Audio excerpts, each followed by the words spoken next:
The following program is a PBS Wisconsin original production. Racial identification is both personal and shaped by society, reflecting how people see themselves and how others perceive them. It's tied to culture, history, and lived experiences, while also being influenced by societal systems that often reinforce inequality. For some, it's a source of pride and community. For others, it brings challenges like stereotypes or discrimination. But what happens when the identity you claim is rejected by those around you? How does this sense of isolation impact your mindset? Let's explore why race matters when it comes to racial identification.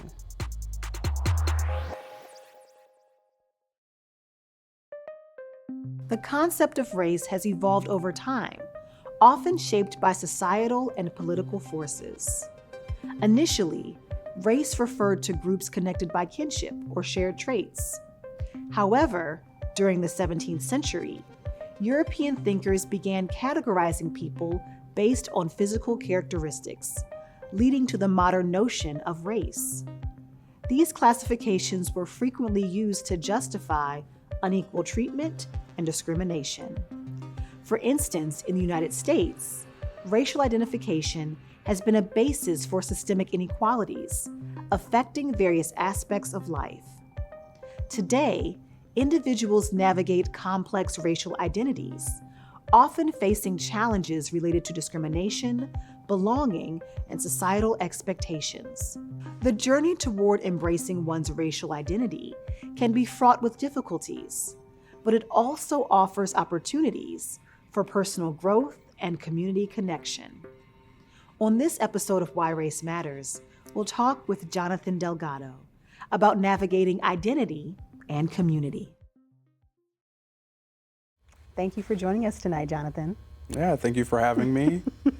So I feel like tonight's conversation is unique when compared to some of the other conversations we've been having on Why Race Matters, simply because you are presenting a case study opportunity for us to talk about race within our state in a way that we might not always have conversations around because of your background and your story.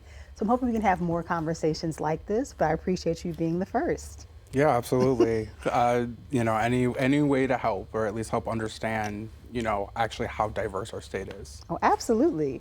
And so to kick us off, we want to acknowledge that you are a Puerto Rican individual living in the state of Wisconsin, living in the city of Madison.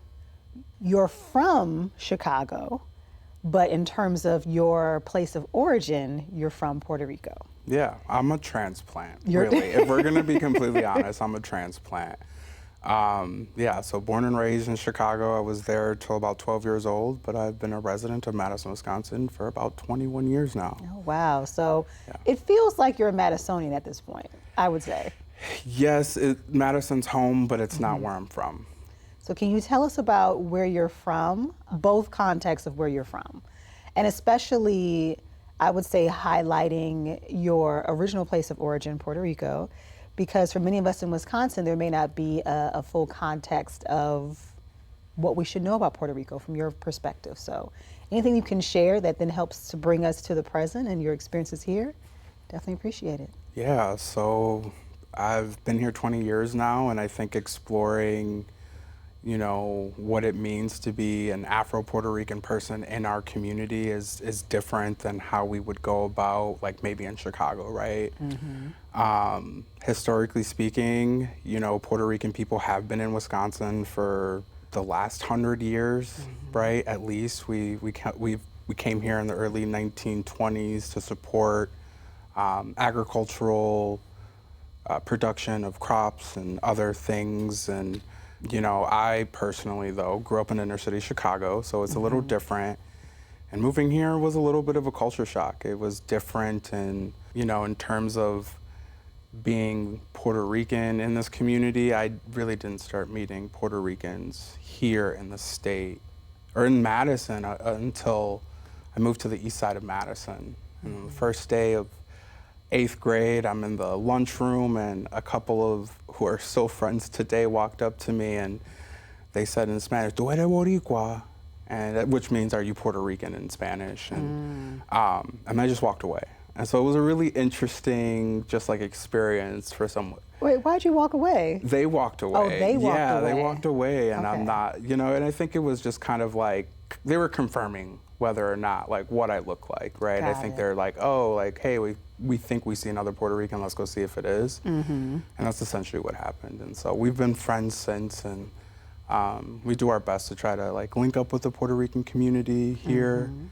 But I think it's hard because our history is kind of lost to a lot of America, and not a lot of people understand what it means to be our subsection of Latino, right? It's different. Can you break that down for us? Because you're right, I think a lot of us, have never been to Puerto Rico, especially I'm thinking about the distance between Wisconsin and Puerto Rico, even how to refer to Puerto Rico as a state, territory, island, like not necessarily always knowing the correct terminology, or what that means for people who live within Puerto Rico, what their experiences is like compared to maybe being a resident within the state of Wisconsin. So can you just give us a little bit more context about Puerto Rico, things that you would like people to know and understand? Is really old, and I think like as an island, the island of Puerto Rico or Borinquen has been an occupied or lived in space for over 25,000 years. So, and that goes back to our ancestors, the Taínos, which I think is kind of a general term used. We really don't know if that's what the people called themselves, right? That's just kind of what we have an idea of now. But we've been on the island for a really long time, up until 1498, when Christopher Columbus and his 3 ships sailed the mighty blue, and landed in Santo Domingo, which is in Quisqueya, or Dominican Republic. And within his voyages, you know, in my opinion, Puerto Rico has been a colony for over 526 years. And to this day, the relationship between the United States and Puerto Rico are one that confound to terminology in a way to lessen the impact or the viewable impacts, in my opinion. If I'm going to be honest, Puerto Rico is a colony of the United States. It's just different issues that we see on the island. We don't have the ability, or my grandparents, my brother, or my family who are there, they are not able to vote for our president. And they pay American taxes. And so to me, why I call it a colony is because we have a modern day example of taxation without representation. And so those are my views. I also grew up in a family in Chicago. My family had been in Chicago for a little over 70 years, maybe longer. It goes back. My great grandparents came here, and then my grandfather, he started one of Chicago's first Latino gangs. And back in the day, they didn't view themselves as a gang. They were actually a dance social, if we're going to be completely honest. They came together and were dancing. That's what it was about. So thinking like Michael Jackson's Beat It video, like that type of gang? I'm gonna say like Tito Puente and his like 18-piece band, right? We're talking like, you know, live performances within the community of people who knew how to play different instruments, would come together and play salsa, right? You know, and Chicago's an interesting place because we, you know, here in Wisconsin, we talk about Milwaukee being one of the most segregated places in America. If we go to Chicago, they resemble each other in a lot of ways, right? But I think in Chicago, there's a little bit more cohesivity between them. And to that point, you initially introduced yourself as an Afro-Puerto Rican and as a member of the Latinx community. So can you just tell us more about how you identify, and then in navigating your multiple identities, what that has been like for you in Wisconsin? I know you're from Chicago, and Chicago has more diversity than Wisconsin, so what that's been like for you moving to a state that has less diversity.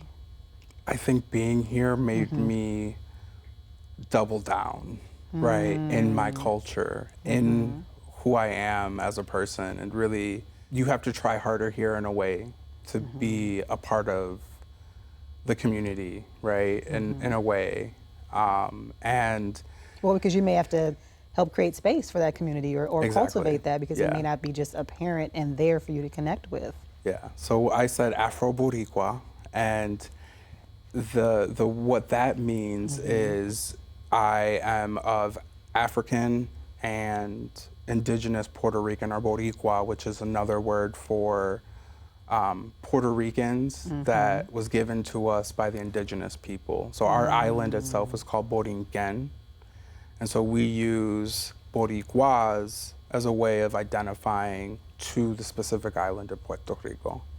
And when I say Afro because I'm also Afro. Like I am a part of a community that comes in many different shapes, sizes, and colors. And my mother, she's a Black Puerto Rican from the town of Trujillo Alto, which is historically known as it was a settlement community of freed slaves on the island of Puerto Rico, which Puerto Rico itself, it's called rich port, right? Because you can get anything on the island. And unfortunately, our island has a history with entangled in the slave trade, you know.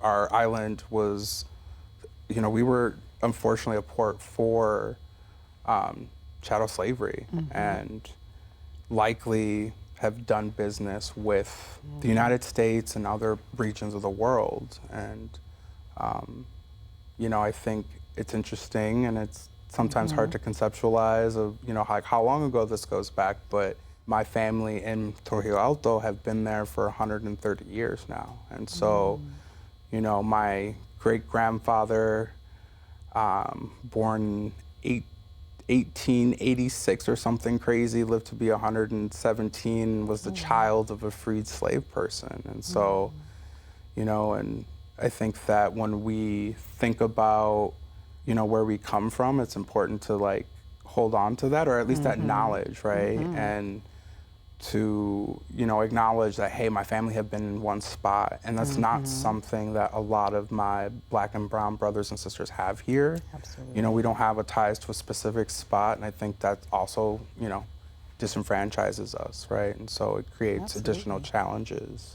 Absolutely, because even your very core identity is lost when you can't track back to where you came from, which then lends to the creation of a new identity, a merger of old plus new, and then there's a cultural impact you can have with that, but I think there's still a longing for wanting to know more about where you're from and who you are. So I think that's amazing that you have that connection to know about your past and your lineage to be able to inform present day you. Yeah, it took a really long time for that. And you know, I think living in Wisconsin, I turned away from anything being Puerto Rican. I didn't speak Spanish. I had to reteach myself Spanish just to avoid the questions. And, you know, I think it was about 21 when I'm a young parent. I was a young parent. And so when I turned 21, I had a child. And right around that same time, I was having kind of like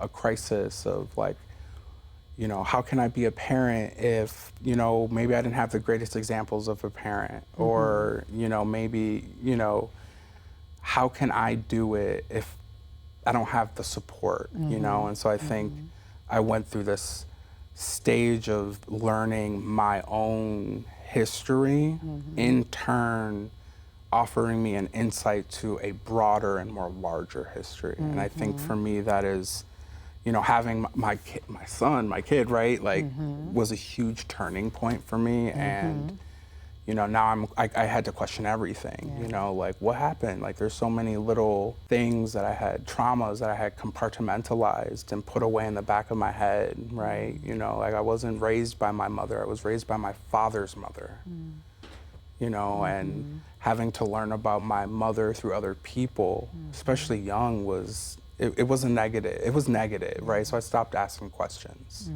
And so learning about our community, or learning about me really just ultimately helped me understand that as a Puerto Rican person, I'm not the only person or the only Puerto Rican, the only Right, African American, representation. the only Black person. I'm not the only person going through the things that I'm going through, and that has historical context, right? And so, Absolutely. Because even you saying that you had to reteach yourself Spanish because you were trying to avoid certain questions, right? That sounds similar to when thinking about assimilation into a culture that's not your own. Unfortunately, for a lot of us, that means shedding certain things that might other us to try to become like what we feel the dominant culture is, which does come at a cost, not just to us, but to the larger culture, which doesn't benefit from what we have to offer.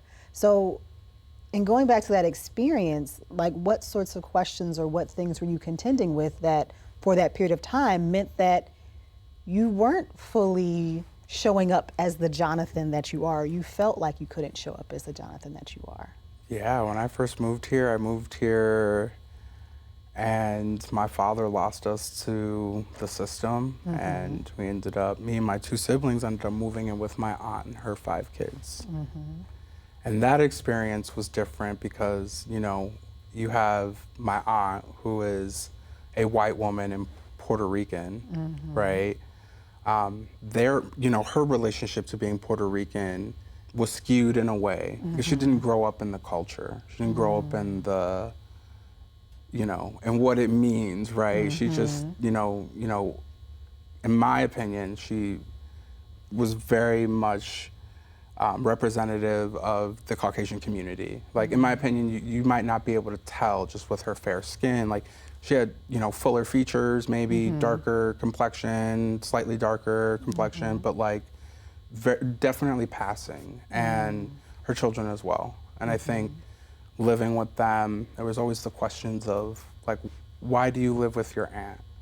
Why do you, you know, like there was always some type of question of like, oh, what are you? Or what is, I don't know. There was just always a question about, you know, where it is that I come from. And I just wanted to shut it down. I just didn't want to have that conversation. Like, I know where I'm from. I'm from the inner city of Chicago, Paseo Boricua, like, you know, my community, that's where I was from, you know, but even when I would say from Chicago, it was never good enough.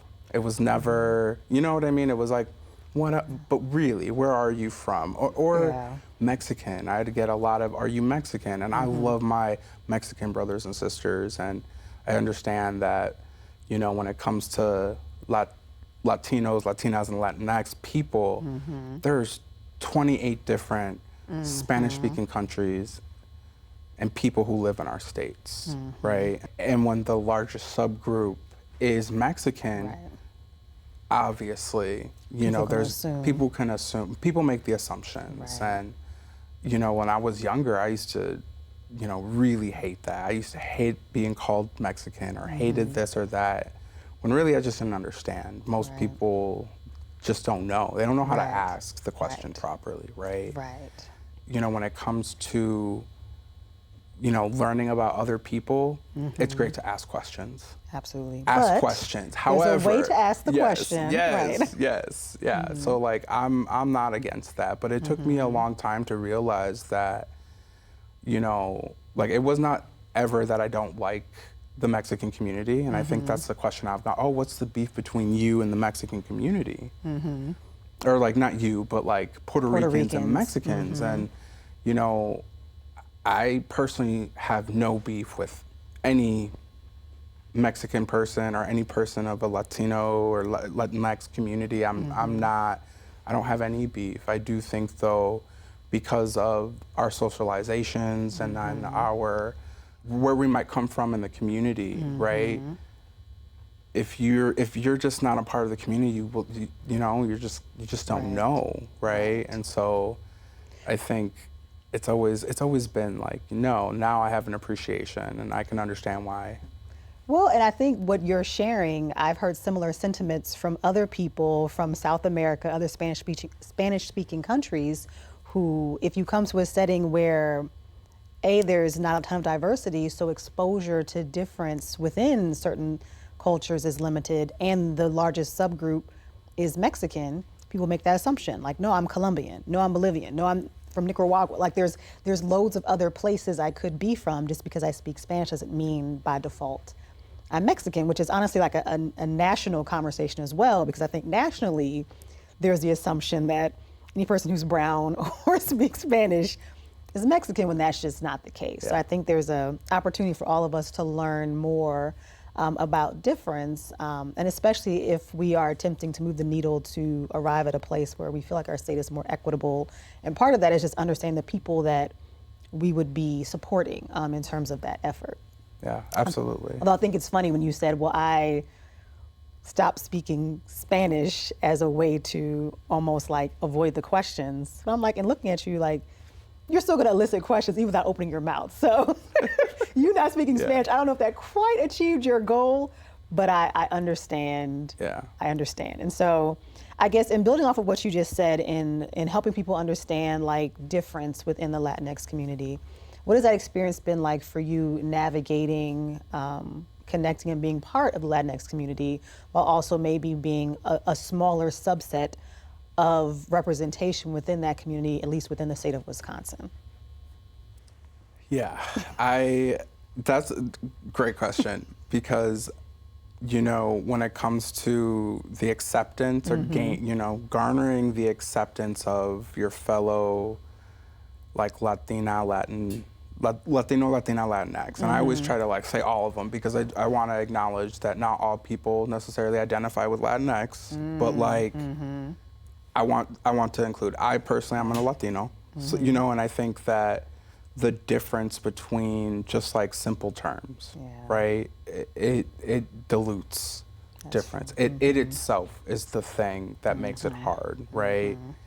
I think understanding, you know, race, right? Understanding race allows us to understand our own biases, right? To be able to say, oh, well, you know, I thought this one way and something happened and now it's another way. That's a good thing, generally speaking, right? Like it's a good thing to have an idea and to change it if it means it's for the better.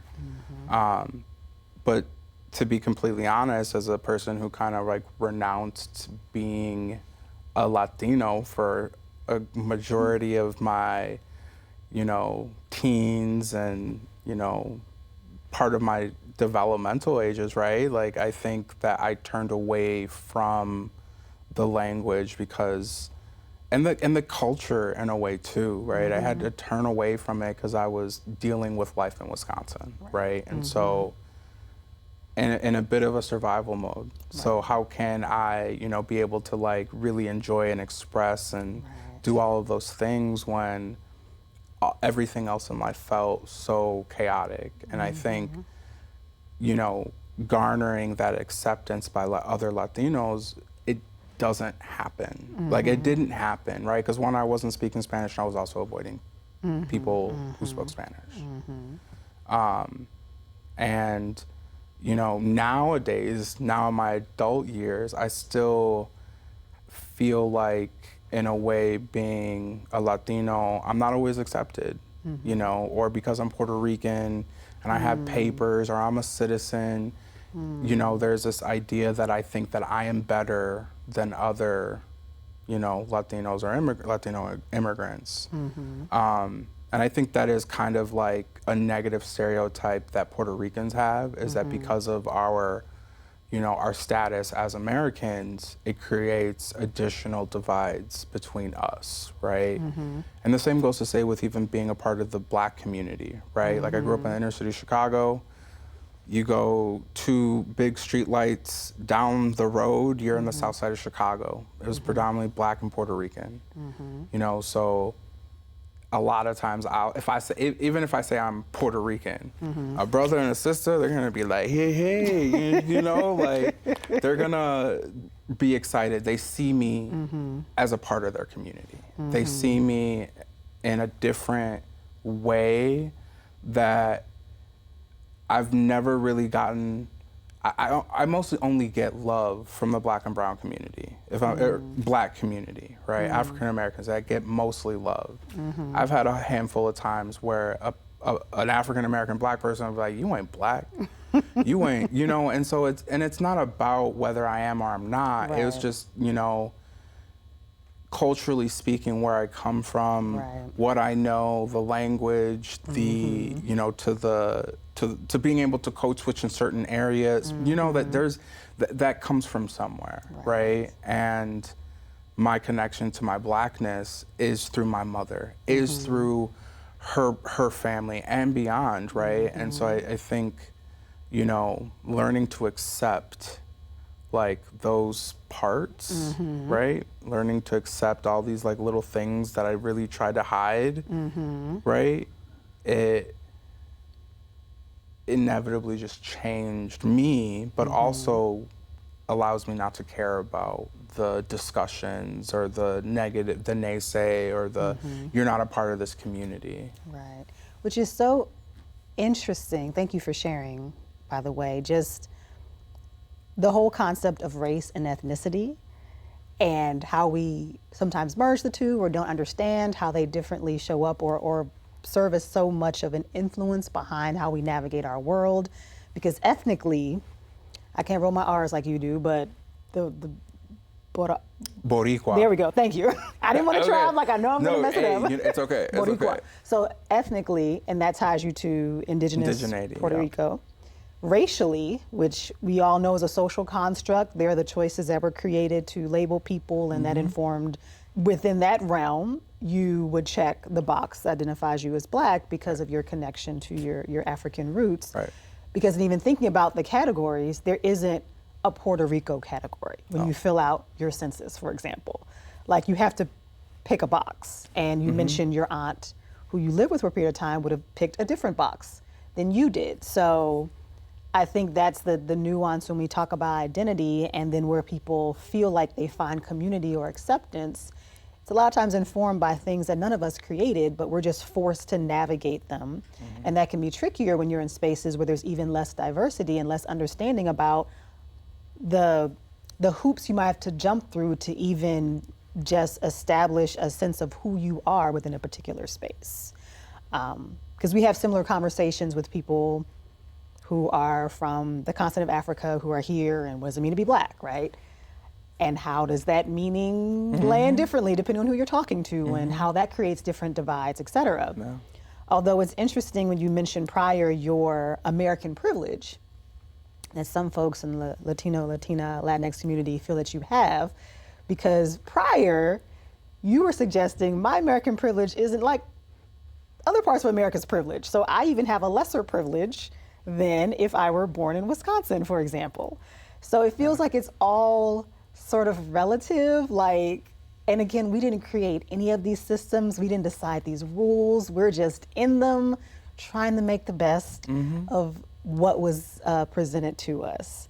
So I guess in working through those things and arriving at a place where it does feel like we have true solidarity, right? Because again, I think that could be a positive byproduct of the lumping that we tend to get put into, especially when looking at the percentages of our respective populations in the state. 8% here, 7% here. If you add all our percentages up, like, okay, it's a little bit more weighty, right? And that could mean something in terms of moving some things forward, in terms of our respective contributions. But what do you think needs to happen for there to be that true solidarity in Wisconsin? So what do you think that we need? And what would you also like to see from the larger community who identifies more with the dominant culture in terms of how they can support? I think that in order for any of us to move forward, like, we have to understand the reason why race is important in Wisconsin is because we're going to interact with individuals who might not look like us or them, right? We're likely to. And understanding race allows us to check our bias, right? And so, And that's a good call out, because we might not assume that we even have biases. right, exactly. And we all have them. It doesn't Absolutely. matter, right? Like, actually, that also is like a thing that transcends race, right? Absolutely, because they're essentially just mental shortcuts. Exactly. Like, they help our brains to operate efficiently. They can just be rooted in negativity. So, Right. yes. Sorry. Right.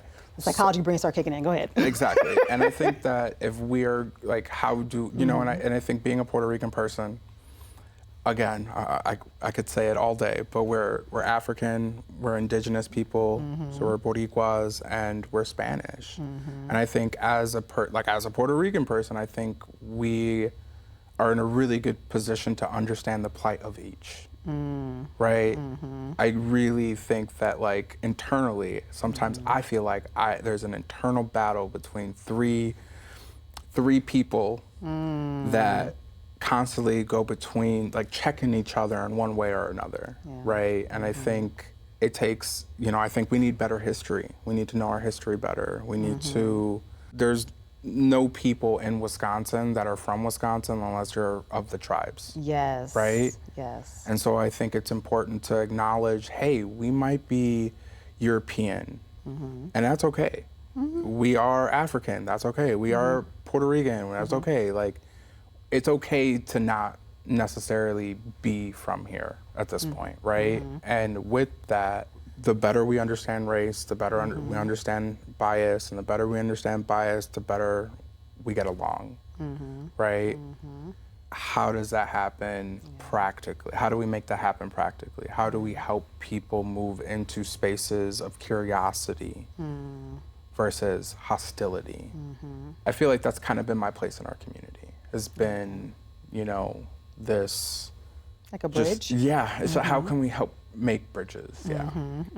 Which it sounds like arriving at that place of curiosity means that there isn't fear attached to certain interactions, or the perception that the presence of certain groups of people means something less for me or less for the people that I care about. So if all of us are contributing to the richness of the human experience, then okay, tell me more about yourself. Let me, you know, try to release some of the things that I might have been taught that weren't necessarily true, and just open myself up to a new experience versus maybe seeing you as inherently threatening or taking away from, you know, something that I value. But that's that inner work that we all have to do on a regular basis to check our biases and try to rework how we view other people, but also appreciating the space that you occupy in terms of I can be present, I can help to dismantle maybe prior held perceptions people had, and kind of be a representative for those who might never have access to the spaces that I'm in.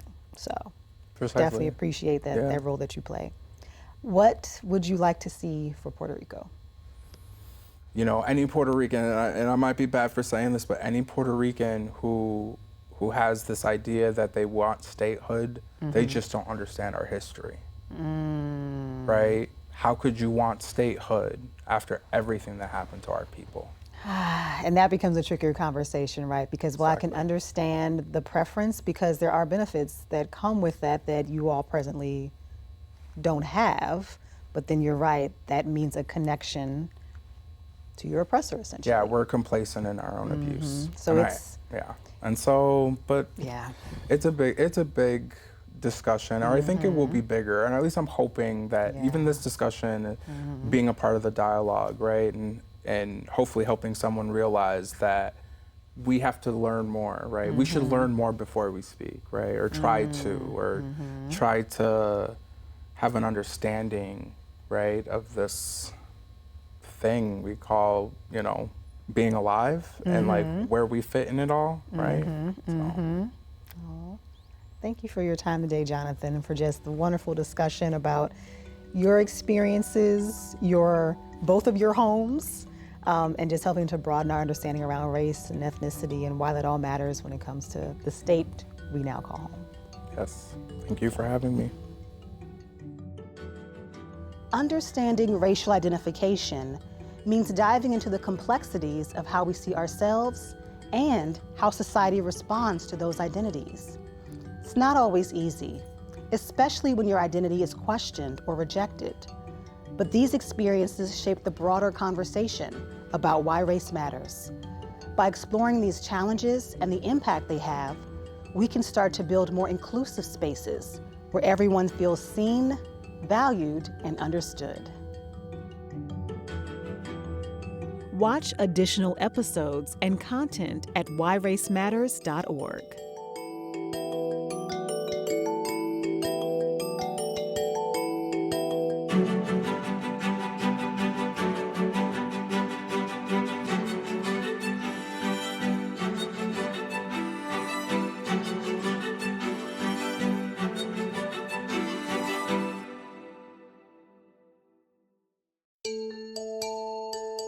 Funding for Why Race Matters is provided by Park Bank, Unity Point Health Meritor, UW Health, donors to the Focus Fund for Wisconsin Programs, and friends of PBS Wisconsin.